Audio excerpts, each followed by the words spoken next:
കണ്ണൊന്ന് തെറ്റിയാൽ school bag വരെ മോഷ്ടിക്കുന്ന കള്ളനും ഇപ്പോൾ രംഗത്തുണ്ട്. തിരുവനന്തപുരം ബാലരാമപുരത്താണ് നിർത്തിയിട്ടിരുന്ന കാറിൽ നിന്ന് വിദ്യാർത്ഥിയുടെ സ്കൂൾ ബാഗ് കള്ളൻ കൊണ്ടുപോയത്. പുസ്തകങ്ങളെങ്കിലും തിരിച്ചു തരണേ എന്നാണ് കുട്ടിയുടെ അപേക്ഷ. CCTVയിൽ കാറിനടുത്ത് നിൽക്കുന്ന ഈ ചെറുപ്പക്കാരനാണ് വിലപിടിപ്പുള്ള വസ്തു എന്ന് കരുതി സ്കൂൾ ബാഗ് അടിച്ചുകൊണ്ടുപോയത്. അതെ, വിലപിടിപ്പുള്ള വസ്തുക്കൾ അതിലുണ്ട്. ഒരു 9ാം ക്ലാസ്സുകാരൻ്റെ ഏറ്റവും വിലപിടിപ്പുള്ള പാഠപുസ്തകങ്ങളും നോട്ട്ബുക്കുകളും.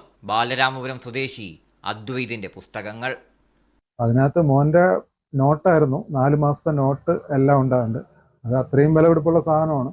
കാരണം അതൊക്കെ ഇനി പ്രിപ്പയർ ചെയ്ത് എടുത്ത് ഒന്നാമതിപ്പം ഈ ഒരു മിഡ് ടേം എക്സാം നടക്കാറായി. പിന്നെ ഒരു ടെസ്റ്റ് മന്ത്ലി ടെസ്റ്റ് നടന്നുകൊണ്ടിരിക്കുകയാണ്.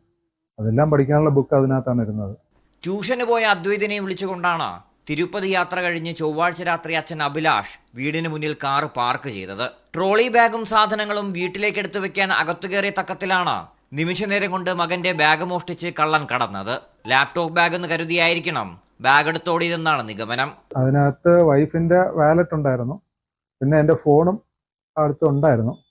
പുള്ളിക്കാരൻ അത് ശ്രദ്ധിച്ചിരിക്കില്ല. എൻ്റെ മോൻ്റെ സ്കൂൾ ബാഗ് മാത്രം കയ്യിലെടുത്തുകൊണ്ട് പോയി. ഒരു ലാപ്ടോപ്പ് ബാഗ് എന്ന് വിചാരിച്ചായിരിക്കും ആൾ എടുത്തത്. 3 മാസമായി എഴുതിയ നോട്ട്ബുക്കുകളാണ് അവ. വീണ്ടും എഴുതിയെടുക്കുന്നതിന്റെ ബുദ്ധിമുട്ട് CBSE സ്കൂളിൽ പഠിക്കുന്ന അദ്വൈതിനറിയാം. മോഡൽ പരീക്ഷ എത്തി നിൽക്കുന്നതിനാൽ തന്റെ നോട്ട്ബുക്ക് തിരിച്ചു തരാനാണ് ബാഗ് എടുത്ത കള്ളനോട് ഈ കുഞ്ഞു മനസ്സ് യാചിക്കുന്നത്. ബാലരാമപുരം പോലീസിൽ പരാതി നൽകിയിട്ടുണ്ട്. മീഡിയ 1 തിരുവനന്തപുരം.